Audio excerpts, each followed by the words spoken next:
Hello friends, welcome to Madhu kitchen vlogs. ఈరోజు మనం సింపుల్గా బగారా రైస్ని వెజ్ కర్రీలో అయినా నాన్ వెజ్ కర్రీలో అయినా టేస్టీగా ఎలా చేసుకోవాలో చూద్దాం. ఈ వీడియో మీకు నచ్చితే లైక్ చేసి సబ్స్క్రైబ్ చేసుకోండి. మరి ఆలస్యం చేయకుండా వీడియోలోకి వెళ్ళిపోదాం. హాయ్ ఫ్రెండ్స్, ఈ రోజు మనం తెలంగాణ స్టైల్లో బగారా రైస్ ఎలా చేసుకోవాలో చూద్దాం. దానికి కావలసిన పదార్థాలు: ముందుగా 4 గ్లాసుల రైస్ కడిగి పెట్టుకున్నా. తర్వాత పచ్చిమిర్చి, ఆనియన్, క్యారెట్ కట్ చేసి పెట్టుకున్నా. నెక్స్ట్ హోల్ గరం మసాలా, 5 లవంగాలు, 1 మరాఠీ మొగ్గ, 2 అనాస పువ్వు, 2 ఇలాచి, 1 దాల్చిన చెక్క, 1/2 స్పూన్ సాజీరా, బగారా ఆకు, పుదీనా, కొత్తిమీర, ధనియాల పొడి, ఉప్పు, అల్లం వెల్లుల్లి పేస్ట్.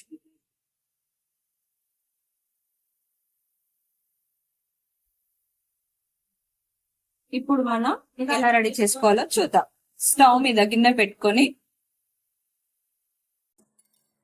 2 టేబుల్ స్పూన్స్ ఆయిల్ వేసుకుందాం.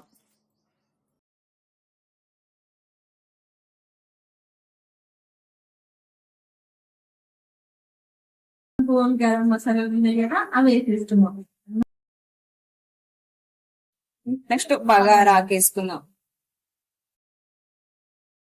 కొంచెం ఫ్రై అయినాక పచ్చిమిర్చి వేసుకుందాం.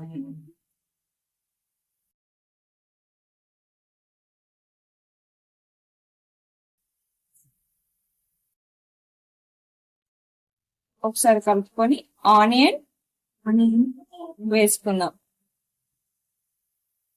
అది కూడా ఒకసారి కలిపేసుకొని క్యారెట్ కూడా వేసుకొని ఫ్రై చేసుకుందాం.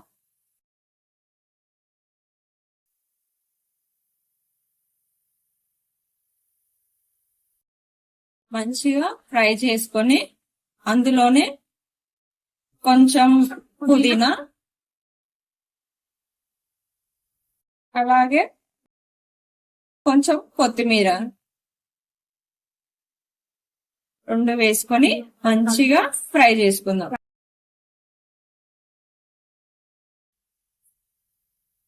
మంచిగా ఫ్రై అయిన తర్వాత అల్లం వెల్లుల్లి పేస్ట్ వేసుకుందాం. 1 స్పూన్ అల్లం వెల్లుల్లి పేస్ట్ వేసుకొని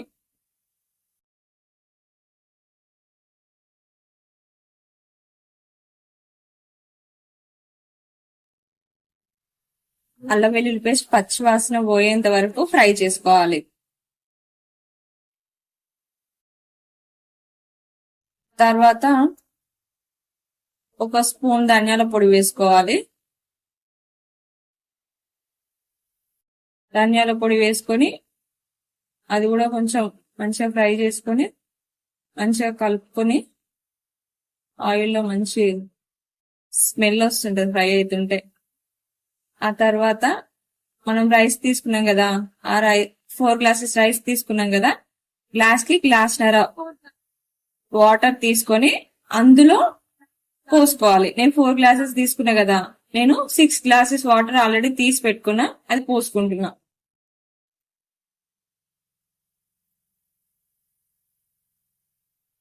ఇలా కొంచెం ఉప్పు వేసుకోవాలి. ఒకటి మీద కొంచెం ఉప్పు వేసుకొని మంచిగా కలుపుకొని మూత పెట్టుకుందాం. వాటర్ మంచిగా మరగాలి.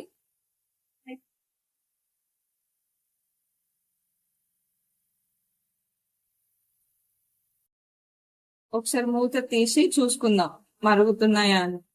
మరుగుతున్నాయి. రైస్ వేసుకుందాం.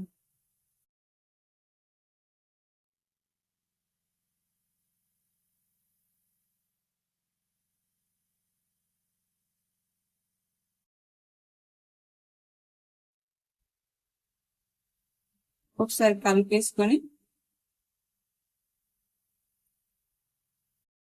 మూత పెట్టుకోవాలి.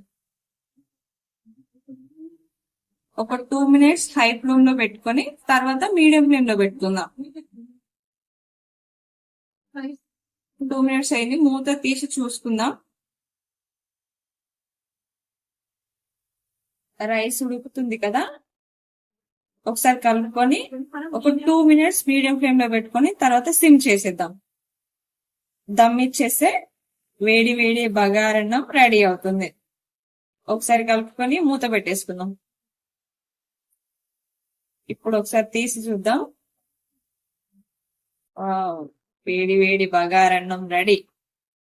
ఒకసారి కలుపుకొని చూసుకుందాం. వేడి పొడి పొడిగా బగారా రైస్ రెడీ. ఈ బగారా రైస్ ని చికెన్ లో వేసుకొని తింటే యమ్మీ. ఒకసారి మీరు కూడా ట్రై చేసి చూడండి.